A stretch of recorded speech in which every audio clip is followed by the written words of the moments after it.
রাজধানীর ইসিবি চত্বর এলাকার ভূমিদস্যু ও আওয়ামী লীগের দোসরখ্যাত আখতারুজ্জামান ওরফে অনলাইন আখতারকে আজ সন্ধ্যায় আটক করেছে র‍্যাব ২। জানা যায়, ভাসানটেক থানার একটি হত্যা মামলায় রাজধানীর মোহাম্মদপুর কলেজ গেট এলাকা থেকে তাকে আটক করে ক্যান্টনমেন্ট থানায় হস্তান্তর করা হয়। আগে আমার অফার ছিল বাড়িটা বেচার জন্য, আমি বেশি নেই বিজয় এরা রেস্টুরেন্টের পরে এই বাড়িটা দর করে। এরপরে জমি ফেরত পাইলাম ওই যে সরকার পতনের ৫ তারিখে সরকার পতন হয়, ৭ তারিখে ওরা এখান থেকে বাইকে যায়। বাইকে যাওয়ার পরে এখন আমরা আমাদের জমি আমরা ফিরে পাইছি। পানি কমছে পরে আমরা ভাবছি যে আবার ঠিকঠাক করে আমরা ইয়ে করবো। এর মধ্যে এই একটা 2024 জানুয়ারির 22 তারিখে আমার এই বাড়ি দখল। জমিন আমাদের ইসিবি চক্কর ১ একর ৮৬% পর্চায় আমরা মালিক। এই জমিনটা অনলাইন অনেকবার দাম টাম বলছে, নেতা মতা দিয়া অনলাইন রাখতার দাম টাম বলছে, কম রেট দেখে আমরা বিক্রি করি না। ওই মামলা ছাড়াও ভূমিদস্যুতা, প্রতারণা, জুলাই আগস্টে ছাত্র জনতা হত্যা সহ তার নামে একাধিক মামলা আছে বলে জানা যায়। প্রায় ৩ লাখ টাকা ফার্নিচার ছিল আর বুক করে, বিভিন্ন রকমের ফার্নিচার ছিল। আমরা তেলে বর্ণ বাড়ি চলতাম।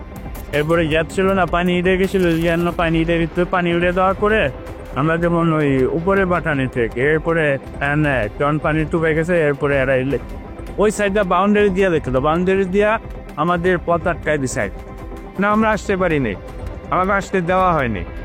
এরা দেখায় রেখা দিতে, আমার ওই যে দারোয়ান রেখা দিতে, গেট করে দারোয়ান রেখে দিতে, আমরা ভিতরে ঢুকতে পারি না। আমরা কেন ওই যে এই গণমাধ্যম কর্মীরা ঢুকতে পারেন। মাত্র ৩০% টাকায় জমির মালিক হয়ে নতুন বাংলাদেশের গড়ে তোলার স্বপ্ন দেখা বাংলা বসতি।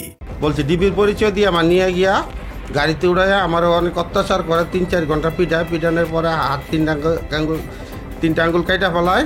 কারণ পরে গাড়ির ভিতরে ওরা মাইরা ফালাই দিছে মতন, ওরা জানে যে আমি মারা গেছি, আমার নদীত ফালাই দিব। ফালা দেওয়ার পরে তখন ওন থেকে নদীর ফালাই নাই, একটা বাউন্ডারি ওয়ালের ভিতরে ফালাই দিয়া তারা চলে গেছে। পরে বলছে, ম্যাডাম আপনি টাকা দেন, দিলে আমি সব কিছু ইয়া করবো, টাকা আপনি পুঁজি যা দিবেন তা আমি দিয়ে দিব। তো পরে আমি আবার দিলাম, আমার কিছু স্বর্ণ ছিল, এগুলো বিক্রি টিক্রি করে সব কিছু বিক্রি করে ওর কাছে দিলাম। ভুক্তভোগী সাধারণ জনতা তার বিরুদ্ধে থাকা সকল মামলায় তাকে গ্রেফতার করে দৃষ্টান্তমূলক শাস্তির দাবি করেছেন। এ বিষয়ে ক্যান্টনমেন্ট থানার পক্ষ থেকে এখনো কিছু জানানো হয়নি। স্বরাষ্ট্রমন্ত্রী হুমকি কথা বলতো, তারা আমার রিংও দিচ্ছে, হুমকিও দিচ্ছে অনেক।